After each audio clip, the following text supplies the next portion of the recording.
Ridiculous Crime is a production of iHeartRadio. Hey, Elizabeth Dutton. Zaron Burnett. Do you know what's ridiculous? I do. Oh. I do. You gonna share with a brother? Yes. Now, this is a departure. I don't normally do these sort of things, but I have a product mashup for you. No, wait, what is a product mashup? It's ridiculous. Like, here's the thing. Yes. These are gold mines of ridiculousness. They're always ridiculous. Oh, yes. And so much fun to picture. And all of our rude dudes, our listeners out there, constantly send more and more in. So you're telling me they're all working against me? Yes. What you're saying. Yes. That's what I hear. Okay. Yes. And conspiring with you. But working through the power of ridiculousness. Do they also know I picture everything you say? Is that how this works? Mm-hmm. I mean, seriously, like, best listeners in the world, we already know that. Totally. But they come through. So this one, you know how Coors Light, the cans? Oh, God, no. We used to call it Sewers Light. That's okay, how Sewers Light. Yeah. You know how the cans change color to let you know it's cold? How cold it is, yeah, because it's the coldest tasting beer. Well, I'm sorry, but it's as cold as the Rockies. In 2007, they did the color changing labels. But now they're like, well, what happens if I pour it into a pint glass? How is anyone going to know how cold their beer is supposed to be? Oh, that is a problem. Because so many people are drinking Coors Light out of a pint glass. Or it just, the koozie covers it up on the can. Draft style. That's how I like my Coors Light. So, not having Guinness tonight? Coors Light? Coors Light. Can I interest you? So it's very hoppy. They've come up with a product that also changes colors. It goes from silver to mountain blue. Oh, my God. I can only imagine the chemicals involved in this. It is nail polish. Oh, God. And it's called Chill Polish. Of course. So the brand says you paint your nails, hold your pint glass, and voila, see the blue or not so blue if your beer's too warm results. Wait, so the beer is chilling through the whole finger? Through your fingertips. This does not sound like I thought you'd have to rest your fingernails against the outside of the pint glass. So now my finger is a mood ring for my beer? I guess. Well, here's the thing is it's supposed to be 43 degrees or something is there essentially whatever. Somewhere in there. So it's 42, pretty much you can yeah. tell what the temperature is outside, I guess, if you do that. Touch your window. Well, no, when you're walking to the bus stop and you look and you go, oh, dang, it is cold out here. So here's what they said. This holiday season, Coors Light is bringing chill right to your fingertips. Thank you. Coors Light should always be served as cold as the Rockies. But sometimes it's hard to know when you're drinking from a pint glass. Sometimes it's hard to know what is going on in your life. So we've brought our cold-activated technology to nail polish to ensure your pint of beer is just the right temperature. I think you're supposed to dip your finger into it. So we got nail polish for all of our Coors Light drinkers. As a former ad man, can I point something out? Producer Dave, please. Tap the Rockies was right there. All you have to do is take your nails and tap them against the glass because you're tapping the Rockies. Why don't they just do that? It is missed opportunities. They needed your technical skills. I know. Well, you know what? For all of these products that I am pushing, why aren't they sending me free samples? And that I am You're welcome, Coors. Pushed at me. They also said that it's not just for the ladies, that men can wear it too. Oh, yeah. No, I figure. I know a lot of guys who wear nail polish. True. And none of them have bad gay, taste somewhere to drink in between. I have a lot of deadbeat friends. No, I don't think I know anyone who drinks Coors Light. I'm sorry. You drink it? No, I don't drink it, but I have friends that do it. I'm embarrassed for them. Well, let's get them some nail polish. I'm going to get them nail polish. All right. Here you go. Well, ask Santa Claus for it. It's $7 a bottle at the Coors Light shop online. And if you wait a couple months, it'll be at the dollar store. Or yeah, probably. So that is ridiculous. Certified, sealed, and delivered. Wow. Okay, well, if you got a second before you go, I have something ridiculous for you. Yes. It doesn't involve any cold-changing technology, but it does involve technology. I like technology. And love. I like love. Imagine a love story, Elizabeth. Okay. Now, this love story turns into a love triangle featuring not one, but two astronauts. Oh. Yes. And one of the astronauts, while wearing an adult diaper so that they never have to pull over for bathroom breaks, drives 900 miles nonstop across 5 states so they can confront their love rival and break up the triangle. Houston? I remember this. We have a problem. A love problem.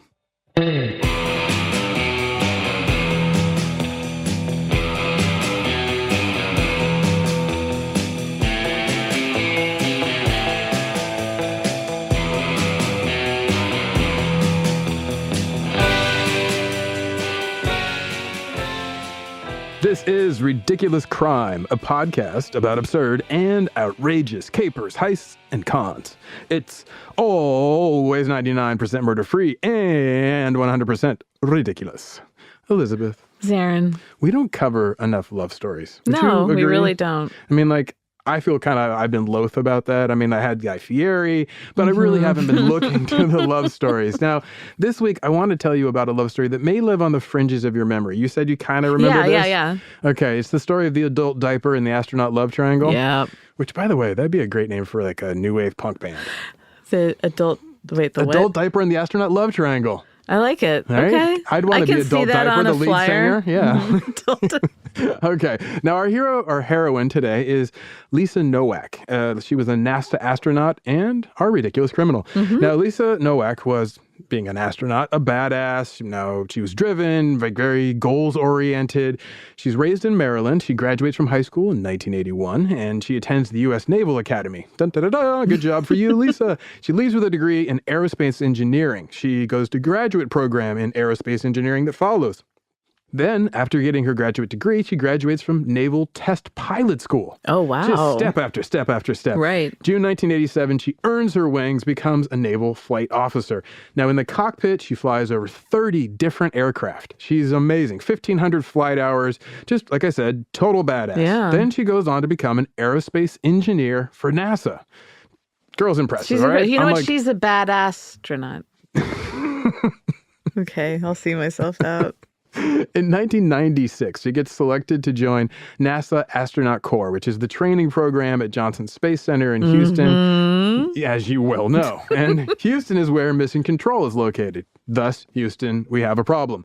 Now, before we dive into her time at NASA, Elizabeth, I would like to tell you a little bit more about Lisa Nowak. Yes, you got I'd a like second? to know more about this woman. Yeah, now, like as I said, total go-getter, straight shooter, total focus, badass, just a real cowboy. I'm telling you, she is a heroic figure of the American dream, right? Okay.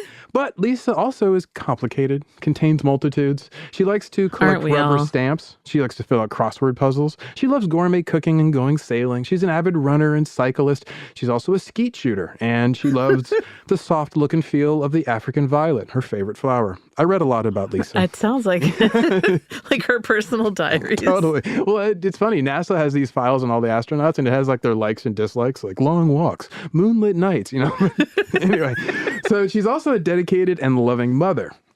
Now, in an interview that she did with Ladies' Home Journal, Lisa talked about the difficulties of being an astronaut mom. And she said, and I quote, "Along the way, when I was going through all the baby training and all that, even my mother was questioning it. How are you going to be able to do all these things? Well, I don't know. I'll find out as I go." Right? I like her attitude. She's got pluck. Yeah. Right? That's what you want from an astronaut. Now, her husband, also a NASA guy. So he worked at Mission Control in Houston. This, which means the dude's super busy too. He's doing all the same stuff, working 70-hour weeks. Now, you may be guessing, what does this mean for parenting duties? Is, Lisa the primary caregiver? It is the late 80s, early 90s we're talking about. The expectations for men were a little different. Right. What they could get away with was a little different in terms of not doing. And by all accounts, though, he was a very involved father. So he was a total partner with her. They were also a very popular couple, very astronaut-y, having parties and all that. But at the same time, not only were they socially active, they didn't wear their astronaut on their sleeves. Like, they didn't want to be known as like... They didn't wear like silky jackets that said like Mr. and Mrs. Astropop and we're just all, hey, everybody. Coming over making jokes about their moon boots. We were knocking moon boots. They're like, oh God.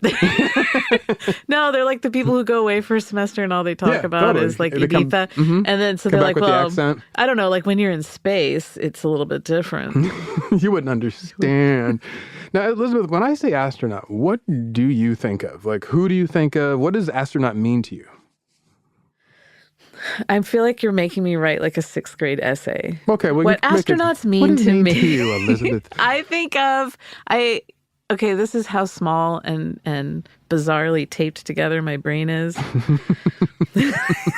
I always think of like, you have like the person in like the moon suit, right? Mm-hmm. But I have these earrings that are little astronaut guys, and like one's like reaching out and the other one is just kind of like, I don't know, bending over or something inappropriate. I just admit that's what I think of. That's what you think of. Inappropriately sexually staged astronauts. That are earrings. You went there. I was just curious. I knew it was going to be a good answer and one that I could not anticipate. Baby. Well, for a lot of people, there's the Moon Man, the MTV logo, right? With the big glass helmet. Yeah, so I don't see them like in a pod, like flying through the air, whatever. I see them floating and... Oh, I like that. And like tethered to nothing. Floating in space and having like their tether unattached and they're bye. Did you like that George Clooney scene when he flew? Yes, I did. Now, space travel, it used to be one of the most exciting things human beings could do. Used to be? Well, no, it did. It was I think it's still pretty exciting. Yeah, but not, Are you over it? No, I don't mean me. I think the general public is over it in terms of it being so wow and amazing. It used to be like our future. We were going to be these space traveling apes, right? And then now that just boils down to Elon Musk is taking us to Mars. But that's not, well, whatever. But like all the rich guys going into quote unquote space, they're not going into like space.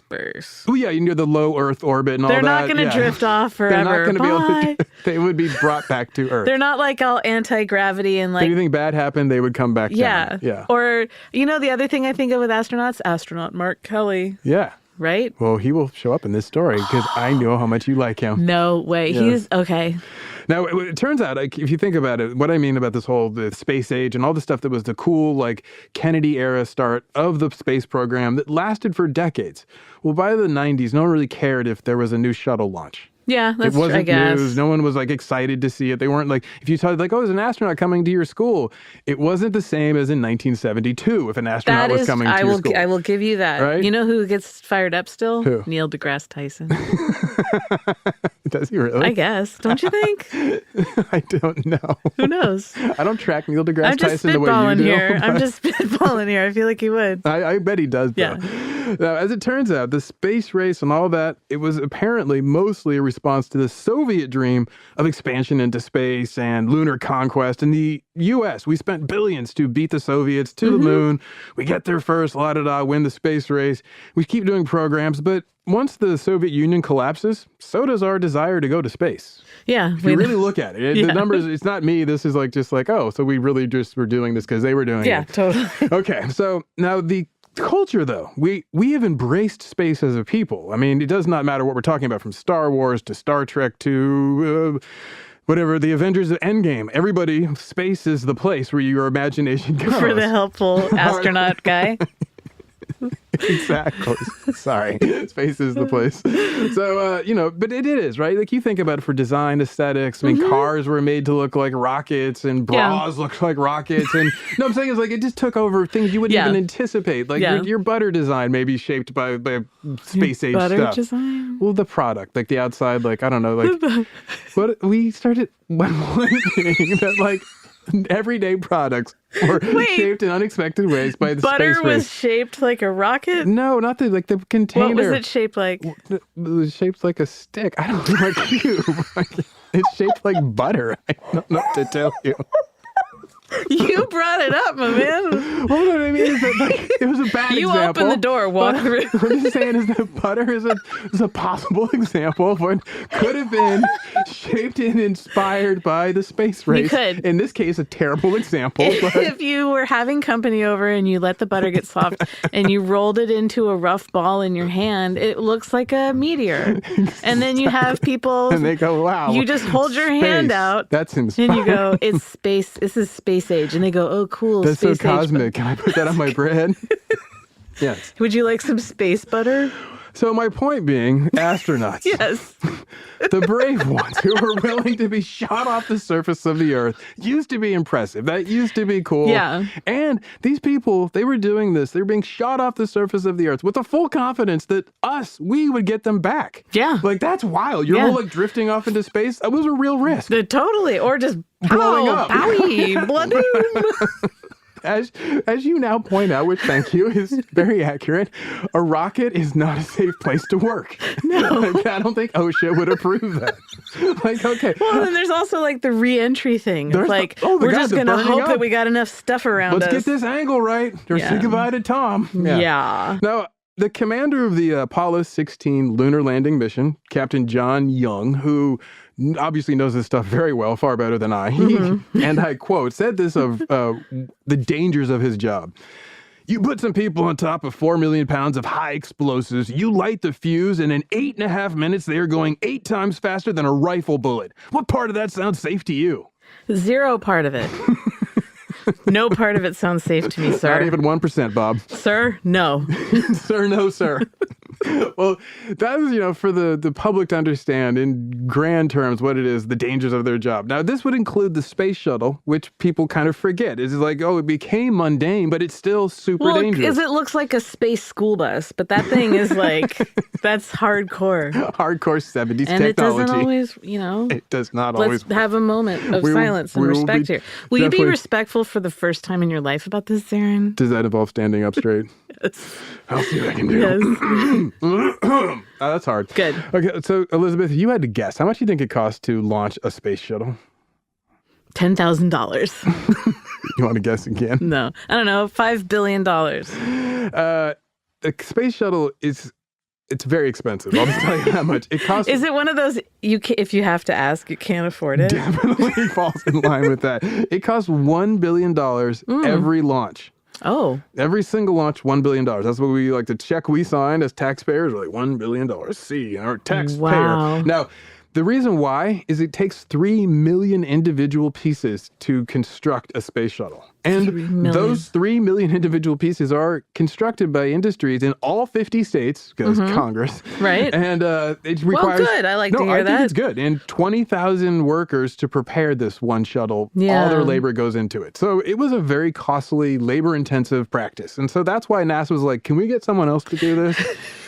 I'm just saying it, because also what this means is they have to constantly spend money on a charm campaign, making astronauts and what they're doing seem amazing. So we'll keep signing the checks, right? Now, as I want to get to the real heart of the astronauts, what this does for them, we're going to talk a little bit about space travel. Okay. But first, let's take a break. Yes. And let's talk about some products inspired by space travel. Okay, well, after this little break, we'll be back with more from Lisa Nowak and the adult diapers.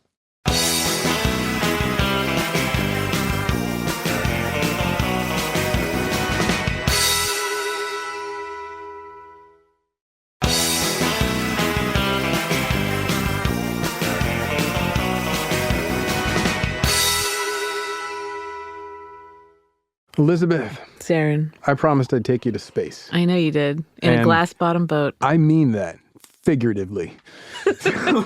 Let's just go back and talk to at the very beginning of the space program briefly. Those first brave test pilots who become the astronauts of the Mercury program, they go up strapped to rockets, literally. Then we had, those are the guys, the right stuff guys Tom Wolfe talks about. Yeah. Then we get to the Apollo astronauts. Those are the ones who walk on the moon. And then they also had probably the bravest self-rescue ever in Apollo 13 when they had to, with Tom Hanks. manage their re-entry so they didn't burn up Tom Hanks. Yeah. Yeah. Well, he's a national treasure. He really, really is. Then, obviously, the space program goes through some hard times. In the 1980s, there's the Challenger explosion, which was one of the space shuttles. After being excited by the space shuttle program in 1980, and by 86, you get the Challenger. It's horrific. Then you have the 90s and the early aughts. Program continues, and then we have in 2003 the Columbia explosion. Right. So the program went through a lot of really difficult periods that we were aware of. But prior to that, it was amazing, right? Well, and there's all sorts of stuff always going on at like the International Space Station that we don't like keep track of. They're up there. Oh yeah, no, totally. And they're watching us. Consistently staying up there where we can't get to them. I can't see them. Would you ever want to go up there? Would you ever want to go to space? No. Really? That was quick. You thought about this? No.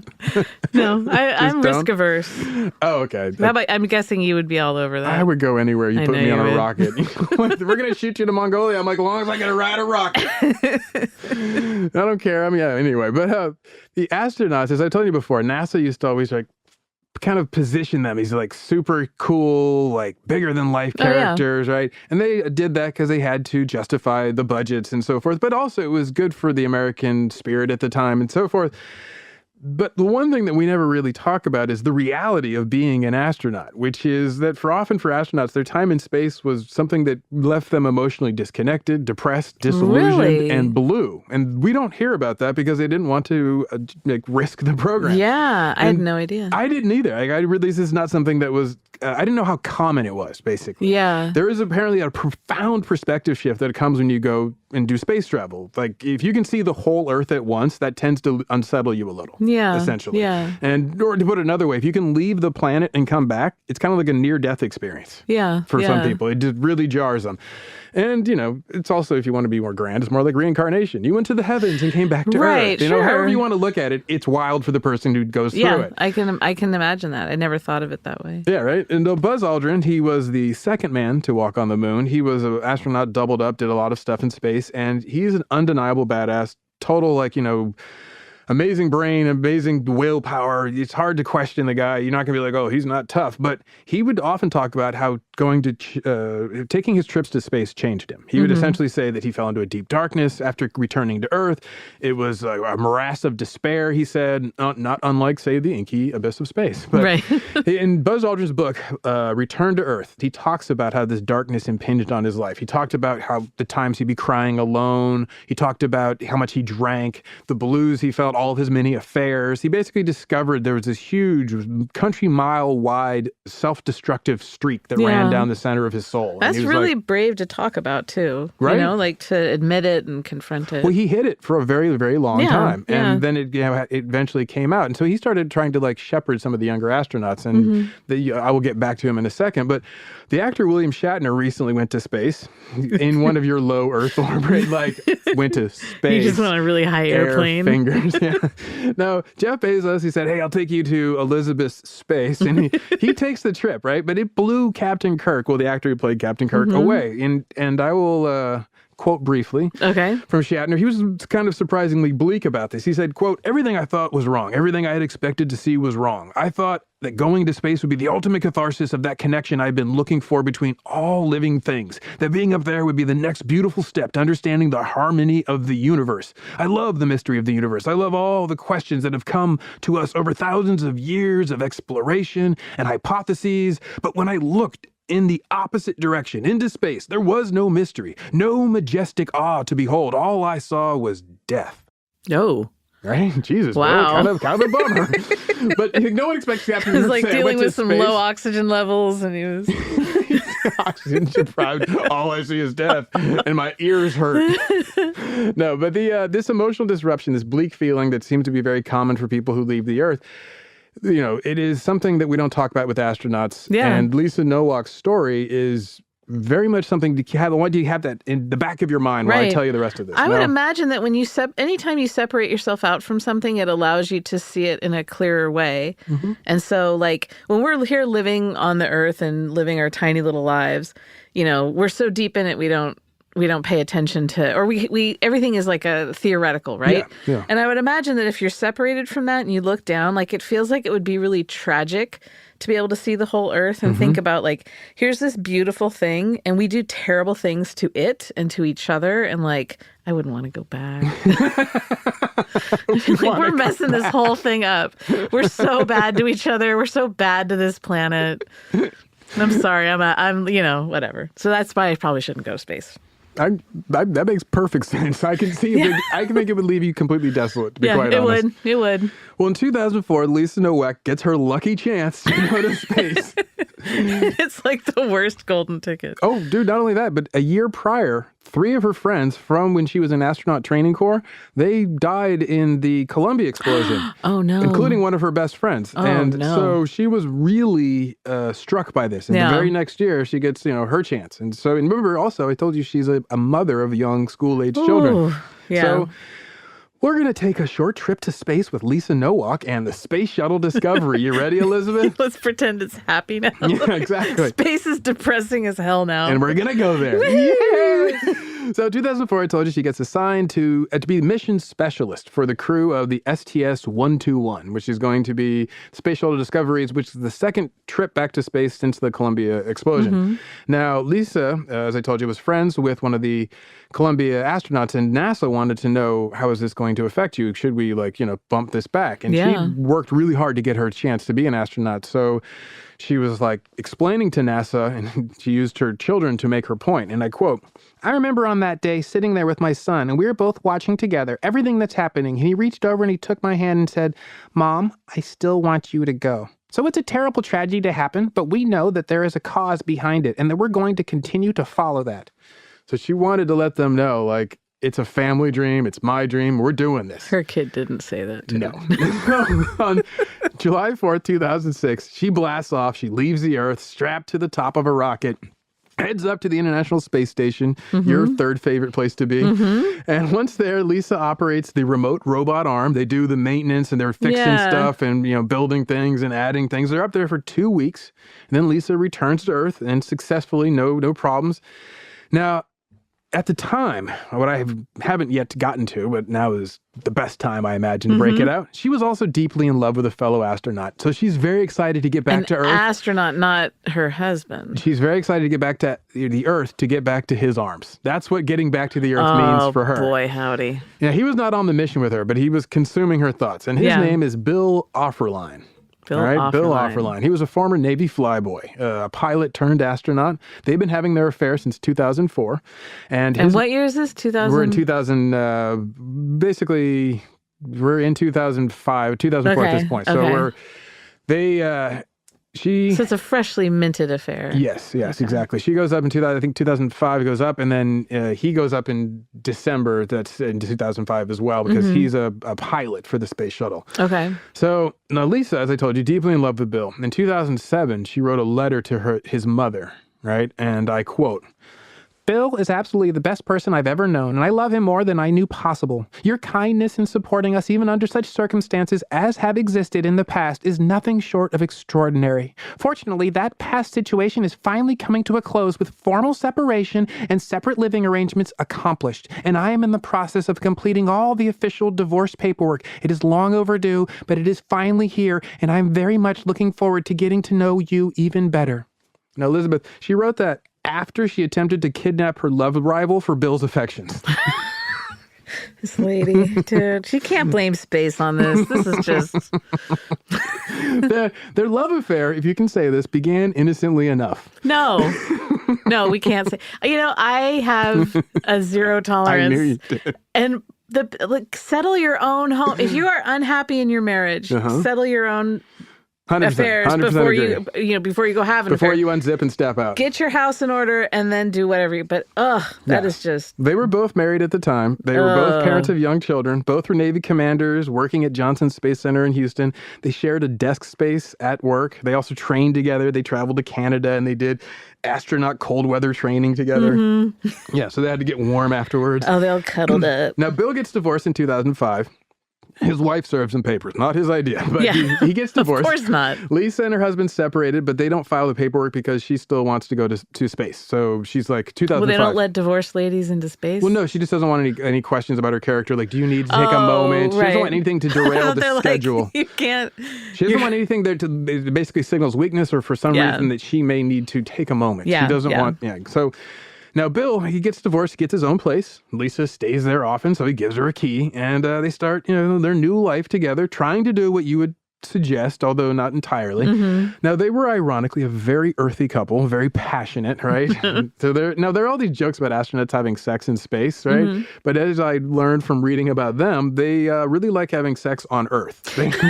because the sex in space is practically impossible because of the weightlessness. Like, it's all like, hold on to this, grab it. How are you going to do it? Nothing to push off. You need some gravity for good sex. There are people up there, too, who don't need to know what you're up to. There's that as well. Have some decency. But I mean, think about it. Like, we talked about the guy who wanted to have sex on moon rocks, right? Well, I think how crazy it would be to actually have sex in space. Like, some astronauts are going to hit it. Oh, yeah. But it's not the best place to do that. Because you're like pushing and then you both go that direction. And that person's got to push back. And then you're both drifting off and bye. Exactly. That's what happens. Now, things at this point, they were going well for Lisa and Bill, right? Right up until Bill met Colleen Shipman. Oh. Now, she's the third angle in our love triangle. Okay, so then this is another one of my things. If he cheats on you, he's going to... If he cheats to be with you, he will cheat on... Yeah, and vice versa. If she... he'll cheat to get free of you. Cheaters will cheat. Yep. Yeah. Bill was away from Houston. He was in Florida at the Kennedy Space Center in Cape Canaveral. And Colleen Shipman, she wasn't a Navy pilot like the two of them, but, she was in the Air Force. She was military, very serious and stringent, and she tested hardware for space flights, and by most accounts, strikingly attractive. And she was also a little bossy, known as the little general to her neighbors. Now, Colleen attended Penn State, one of your favorite schools, graduated in 2002 with a double major degree in chemical engineering and German. Shazam. Now, keep in mind... Wait, and German? Yeah. That's weird. Lisa graduated high school in 1981. Okay. So you hear there's an obvious age difference between these two women. Now, Colleen is 30, Lisa is a generation older, and the married mother of school-age kids. So Bill went for the younger woman. He traveled often from Houston to secretly spend time with Colleen. The two grow close and very quickly, and only space will separate them. Literally, because in December 2005, he goes and he pilots his shuttle mission to space. And while he's at the International Space Station, she sends him dirty emails. No, oh God. I found a couple just because I know how much you love dirty emails. Yeah, totally. So the subject line for one was, "I need a rub down."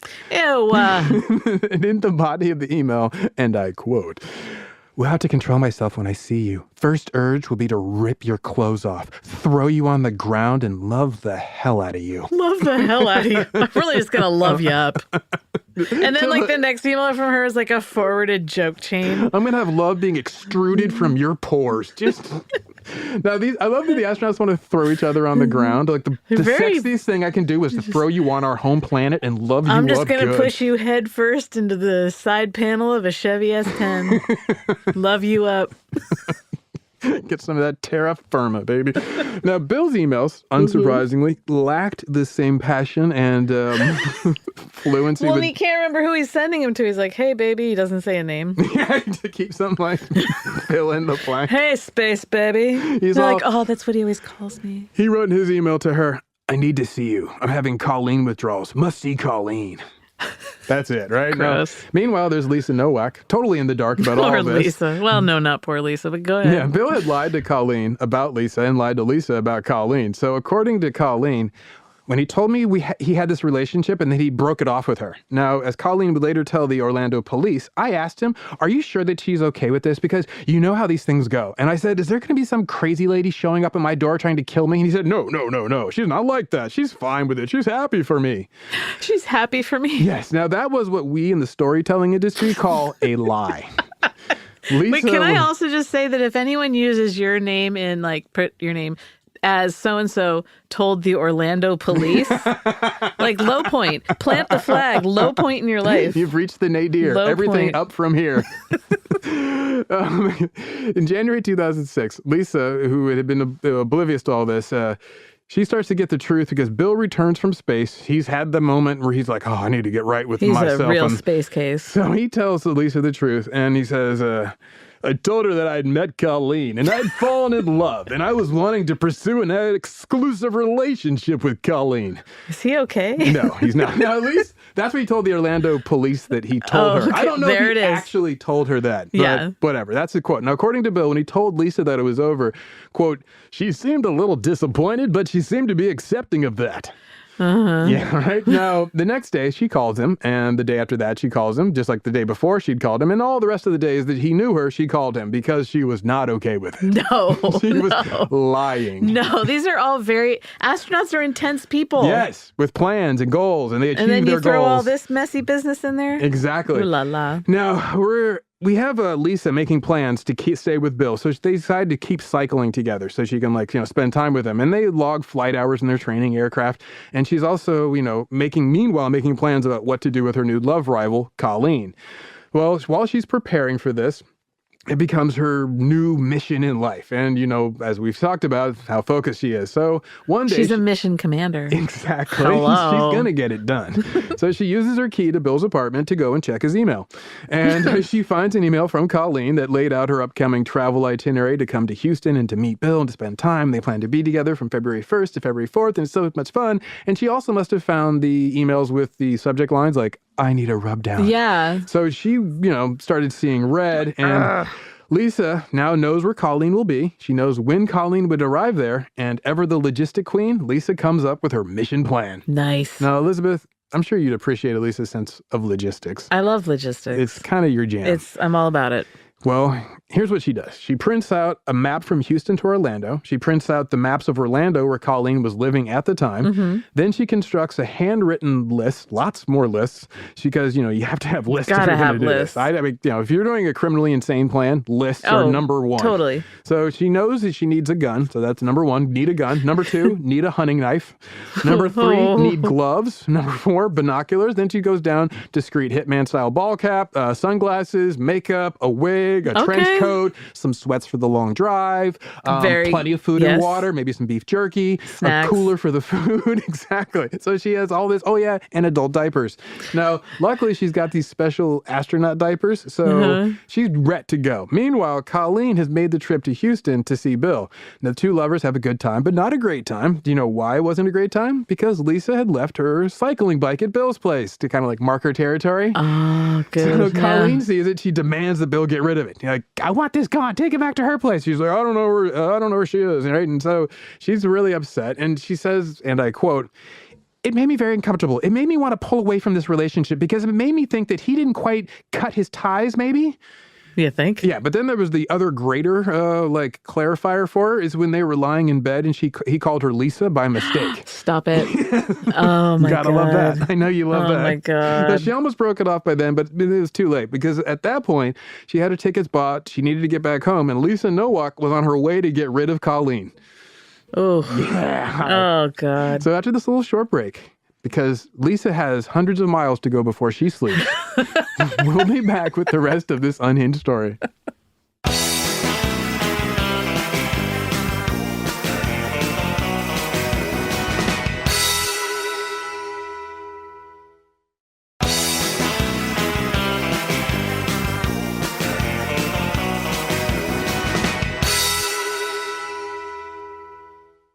All right, Elizabeth. Zaron. You ready for the big confrontation? I'm so ready. I've set it up. Ready. You got your astronauts primed. Yeah. You got Bill. Yeah. Then you've got Colleen, who's very intense. Yeah. And we also have our girl, Lisa Nowak, who, is just going to get the job done. Oh, yeah. Logistics queen. And she's got diapers. Exactly. So after driving 900 miles, reportedly in her adult diapers, so she makes good time, Lisa is a little tired and moody. Now, Elizabeth, she's been sitting in her own filth. Oh, yeah. And steaming filth. Elizabeth, I'd like you to close your eyes. No. And to picture it. All right. You asked for it. It's February 3rd. You're at the Orlando airport. It's 3 a.m. in the morning. You're wondering what choices you've been making in your life.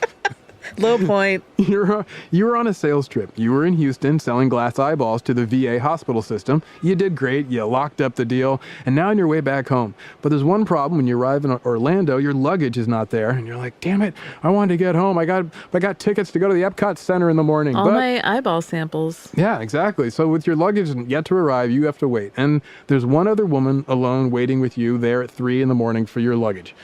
The two of you have just been kind of keeping each other company, not really talking, but, making sure that you're safe and you're alone in an airport late in the night. Now, what you don't know is that waiting for the woman who's there waiting with you is there another woman, Lisa Nowak. She's in her car sitting alone, clutching a photo of Colleen that she has stolen from Bill's place, and she's using binoculars to surveil her target. No way. She also sees you as you get up. Your luggage is finally here. Yay! You get to go home. It looks like you will get to go to the Epcot Center tomorrow morning. Now, time for Lisa to make her move. She gets out of her car and stalks to where you two are. She got a big soggy caboose. Diapers.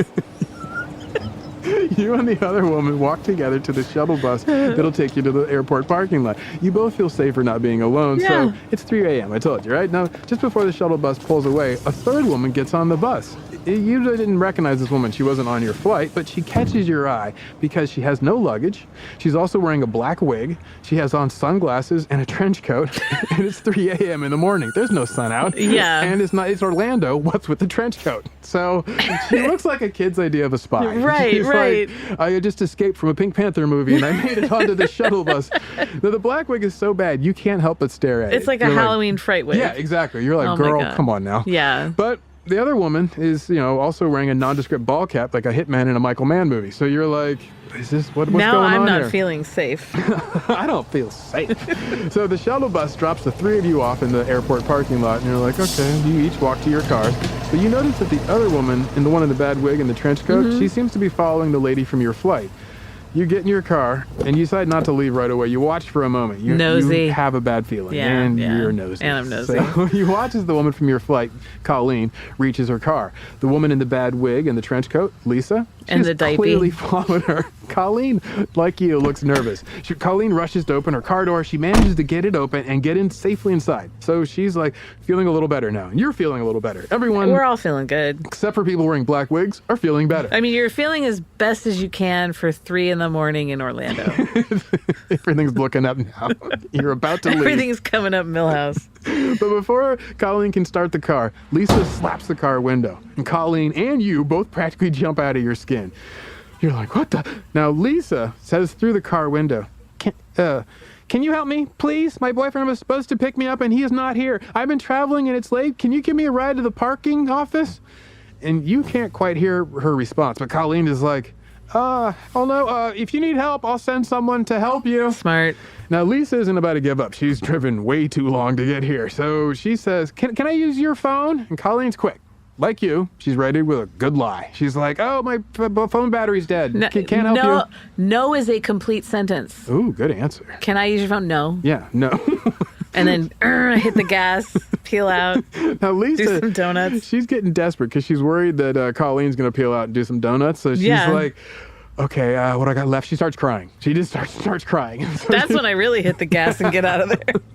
So she's like, yeah, and Colleen's like, I can't hear what you're saying. and Colleen must have felt a little bad because she starts to lower her car window. And you're watching, you're like, girl, no. And your instincts are right. Because just as Colleen is explaining by saying, my phone battery is dead, she gets hit in the face with a spray of pepper spray. And Lisa just lays into it. Just fills extra. her face. Oh, yeah. It's pretty much painted, right? 5 pumps. Colleen shouts, you bitch, right? Her car is already on. She's got the engine idling. She floors it with a face full of pepper spray. Oh, Can't see, God. goes through the parking lot, escapes. You're like, what the hell is going on? Yeah. Is this like some mid-level marketing thing going on I don't know about? What is this? But anyway, Mid-level marketing wars. so Lisa has just blown her kidnapping. That's what's Yeah, going pretty on, much. right? She drove all those miles in the adult diaper for nothing. Diaper. Half an hour later, Lisa will be in custody. The Orlando police will arrest her after she gets spotted disposing of her bad black wig and the BB gun that she had. She had a BB gun. Oh, yeah. A Red Ryder. Yeah, exactly. Now, when the police take apart Lisa's car, the cops discover a mallet, a 4-inch buck knife. Wait, I'm sorry. With a mallet. Exactly. Not a hammer, a mallet. She's like, I'm going to tenderize your beef, lady. Now, she also has rubber tubing. Oh, good golly. And rubber gloves. And the cops discover a set of bondage photos that were her inspiration for what she was going to do. Like, this is how to tie a knot. And here's how to restrain a person. Like, Space made her a real sicko. I don't know. I think she just needed knot work. That's like she's sick. like, these are the best examples of knots I can find online. I don't know. No, come on now. I don't think it was kinky though. I really do. Based on the I reports, think she's a sicko. I think she was like, it was like called maybe degradation, but I don't think she was getting off from it. Anyway, the DA's office, they decide we know what to do with this. So they charge Lisa with attempted murder, attempted kidnapping, attempted burglary, attempted battery, tubing, destruction of evidence, attempted illegal tubing. Now, in the police report, there was one She's particular... She's going to make an enema. Oh, my goodness. Go on. I'm giving you that one. I'm going to give a little space. Thank you. Now, in the police report, there's one particular detail of the story that jumped out. This was a detail that ended up becoming the story. There are these specially made diapers for astronauts. Nice. Now, AKA diapers. Exactly. The technical term is diapers. But you got to say it like that. Diapers. Like you're like that's like you're spitting bars. Like I just got to the front and I said, hey, where's your diapers in the store? You're like, all I want is diapers. My girl, she sent me $20 for some diapers. There it is. You got it. Since it takes a long time to get you out of your spacesuit, astronauts, they wear adult diapers because they just, They must be like high quality for the astronauts. Yeah, ones. absorbent. Yeah. Now they're called maximum absorption garments. Mags. They really are called mags. Like, you got your mags there, Steve? Now, I like to call them mags. Adult action diapers. That's my term for them. Ads. It's not as good of an acronym. I can see why they don't use it, but it's more fun to say. I'm rocking mags. Now, of course, I want this to be clear. I don't mean to make fun of anybody who wears adult diapers. No, not at all. There's nothing wrong with adult diapers. The whole point of the funny part for me about this is how the adults talk about the adult diapers. Well, it's the idea too that like she just doesn't want to stop the car because she's out to like kill some lady. Yeah, that's and the fact that you're going to put on diapers and do that, like no, this is the only way I can make good time. Honestly, it's like that's not a Man, big how whatever. long does it take to pee? Like seriously, you're that's my thing. 10, 15 minutes here, 10, 15 minutes there. Seems a little indulgent. Is all I'm saying. Now, admittedly, I have taken the big Gatorade bottle with me. I know her thinking. I'm like, I get it. Now, at one level, though, when you say adult diapers, it does kind of sound like adult pacifier or adult feeding bib. It's like, oh, the adult part becomes comical because it doesn't belong. Right. But adults wear diapers. There's nothing. It's just more of a sizing thing. It's right. like, so you buy the right ones. Right. Yeah. Anyway, like, imagine though if we did have adult pacifiers, you could just like pop it in someone's mouth I and think they're being called all cigarettes. Cranky. What is this, 1983? Hey. It's called vaping, Zaron. Well, look it up. If you say so. That's adult pacifier. I guess, yeah. It doesn't really do the job I'm talking about, where you can be like, no, you're so grouchy. Sure, put this in your mouth. Lollipop. There you go, Steve. There you go. Just suck on it. There you go, Steve. Calm down. Okay. No? Okay, well, the lollipop. I mean, that would work too. But returning to the adult diapers. Yes. If you're willing to yourself and sit in your own filth just so you can make better time, that is where the key of the funny is, in my opinion. Right. And you agree, right? Now, the adult diapers part, it's the focus for the group you would imagine. Late night talk show host, they jump all over it. Jimmy Kimmel joked, and I quote, "A woman who's willing to wear diapers, I don't have to pull over in the car. I would marry that woman." Exactly. So like a bunch of sexist jokes about who told that joke? Jimmy Kimmel. I had a dream about Jimmy Kimmel last night that he had his own line of orange blossom honey. But I didn't want anyone in my family to consume it because we also were supposed to hate him. Because you're not supposed to like Jimmy. I don't have any opinion on him, but it's weird that you're mentioning him. Well, Jimmy Kimmel, adult action diapers. Yeah, well. Well, it wasn't just Jimmy Kimmel, Go though. on. In the rest of the culture, these diapers became a thing. Like, and specifically the astronaut part. So, like, my favorite of the franchises, Law and Order: Criminal Intent, they did a rip from the headlines show about it. Called Rocket Man. I don't watch TV, but I would assume. Yeah, it was about Lisa and her diapers. I just got in the Love excited Triangle. imagining if it was something I could ever watch. Yeah, if you maybe might have thought you watched it. Maybe. Well, there was also something you might have liked. Ben Folds of Ben Folds 5. He wrote a song about it. Brick? No, Cologne. Oh. Yeah, I don't know. Also, your favorite rapper, Common. He rhymed in his song, Driving Me Wild. This choice lyric, driving herself crazy like the astronaut lady. Oh, what? diapers. Diapers. He needs the diapers, you're right. What is it wrong? does hit His better. turtleneck's too tight. Now, Lisa Nowak, she, the Florida state, they're like, look, you need to get out of Orlando. We're sending you back to Houston. They put a GPS ankle bracelet on her so that way the state of Florida would be warned if she crossed over the border back into Florida, and they sent her back to Texas. Houston's like, whoa. Like, settle down. So she gets to Houston. Her parents are there to meet her, which is really nice. And then there's also the international media there to meet her, which is not so nice. That's pretty nice. They descend on her neighborhood like a pack of vultures. They're just like ready for any pickings, right? And there's like all the, there's the Daily Mail, the Sun, the New York Post, but also CNN sent a satellite truck, the Wall Street Journal, New York Times, everybody's there. Dr. Phil, he sent a FedEx package to the house. What? Yeah. Was it his diaper? No, it was just like, like him asking for an interview. I don't know what was inside the box, but we know that What's in the box? What's in the box? What's in the box? I thought you were going to say that Dr. Phil was camped outside. He sent her Gwyneth Paltrow's head in a box. He's just like, let's just put it out there. Yeah, that's where that whole standing of 7 comes from. And then his astronaut diaper was shoved in her mouth. Oh, God.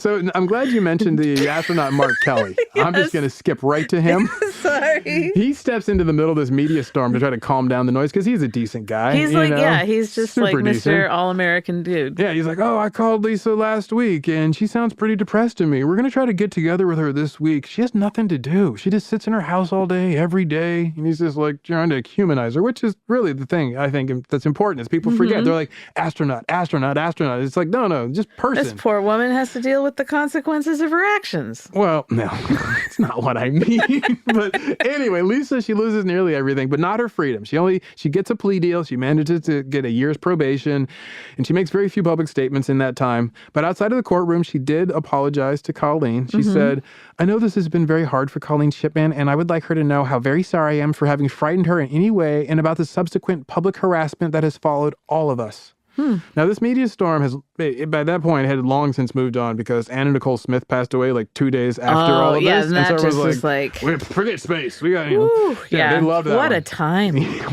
He was just living. So the folks in Hollywood, they decide, you know what, this is a movie. So they get Natalie Portman to star in it, and it keeps the story alive in the culture, except for the problem is that the movie bombed. The movie was terrible. It generally I've never heard of it. What was it called? Well, it was called Lucy in the Sky. The reason why you never heard of it is because it's what we in the Hollywood business call terrible. Is that an industry term? Yeah, it is. It's I would like to give you the technical term. Yeah. The film tanked because, and when it tanked, Natalie, she blamed the adult diapers. Stop it. But really, she blamed the lack of adult diapers because Portman and the director decided to leave the diapers out of the story. They decided, this astronaut who drove 900 miles in adult diapers, we're just going to do the 900 miles. So, they missed such a good scene of like her in the bathroom strapping up and like waddling out with a tight fit. Like, how are you going to leave out the space diapers? I mean, I don't know. If you're going to be playing it for the desperation. Are they silver? The space diapers silver? I just assume they look like duct tape. Yeah. Duct tape on diapers. When she like leans over the window of Colleen's car, like starts up. It's leaking out the leg. Oh Lord! Because it doesn't have that like Huggies technology. It doesn't have the absorbent grip. Yeah, no. You're like the 2-year-old toddler leg that it's like, oh, nothing's going to escape this diaper. And NASA's like, how do you do it? Like you got to have those chubby toddler legs. This is why we need private-public partnerships. Okay. Now Slate went so far as to also like disparage this movie. They wrote a piece with the title, "I'm boycotting Natalie Portman's diaperless astronaut diaper movie."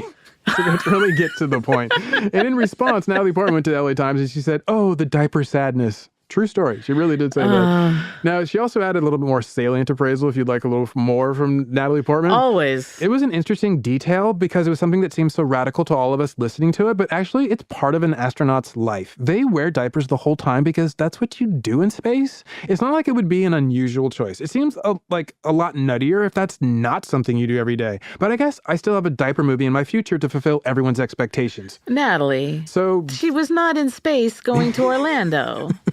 They wear them in space, Natalie. The diapers, not on Earth. She did not get it, no. But, for fans of diaper movies, you got something to look forward to. Natalie Portman's got one in the bank for you.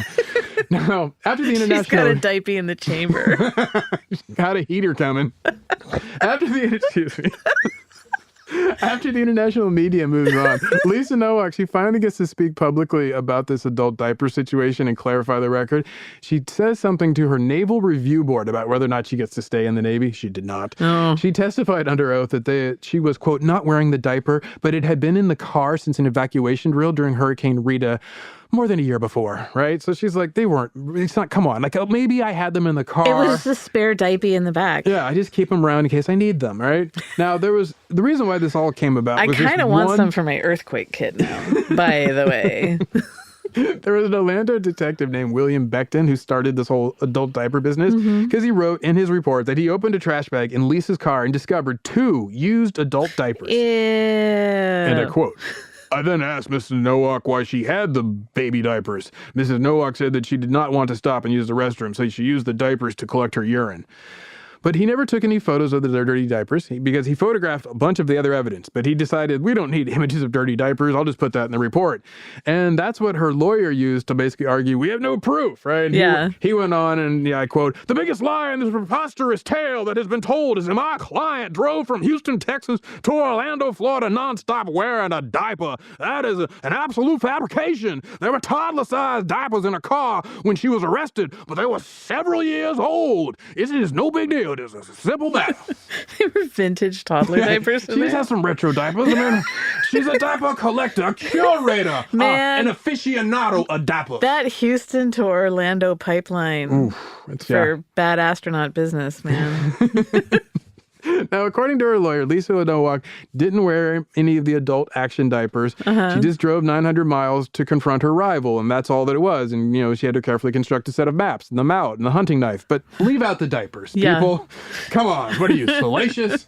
Now, there was one person who also agreed with him, Colleen Shipman, who told the news program 2020, quote, I don't mean to be offensive or anything, but that's pretty superficial. I mean, don't you think the woman committed a crime and the headlines are saying that, oh, she wore a diaper? So, yeah, added bonus. Hello. That's the power windows in this sports car. Exactly. In the end, things worked out better for Colleen, though. She and Bill wound up getting married. No way. They moved up to Alaska. Colleen became a writer. She published a novel, and she and Bill now have a son. Until Bill meets the next young thing. Good luck, She moved to a place Colleen. where there's fewer next young things. That's right. She's like, where are there a lot of men? Now, meanwhile, Lisa divorced her husband. Most recently, in 2019, her lawyer told People magazine, quote, that Lisa is now in a better place and she's doing well. Oh, So- okay. She's in a better place now. All's well that ends well. And for me and for you, I'm going to go get us some of those NASA adult action diapers for our next long drive, or for you just for sitting around if you want for Perfect. like, oh, I'm not watching TV, but if I was for the next 6 hours, I 4 don't need days to get later. out. Thank you. That's a good idea. Thank you. So, Elizabeth, if you have a second, what's our ridiculous takeaway? Don't go to space. That's it. Full Just stop. Full stop. Don't Period. go to space. It's not worth it. Space is not the place. Not the place. Well, yeah, thank you for listening. Thank you for sharing that story. Oh, I just know how much you love stories about Diapies. human filth and sitting in it for long periods of time. Yep, So I found that's this me. one. I was like, That's Elizabeth will me. love this. Well, you can find us online at Ridiculous Crime on both Twitter and the Instagram. Twitter, that's where we put up the posts and you can respond to us. And Instagram, you can do the same, but it's most likely going to be a picture. Now, we also have an email account if you want to send us a story or a tip or maybe a confession. You can email us at ridiculouscrime@gmail.com. We'll be back later with another insane tale of ridiculous criminality. Thanks for listening.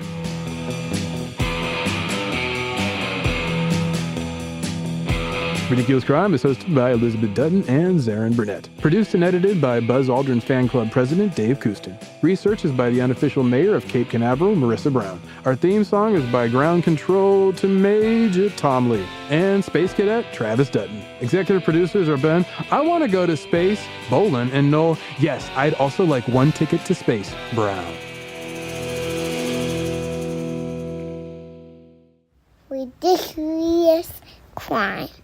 Say it one more time. Ridiculous crime. Ridiculous Crime is a production of iHeartRadio. For more podcasts from iHeartRadio, visit the iHeartRadio app, Apple Podcasts, or wherever you listen to your favorite shows.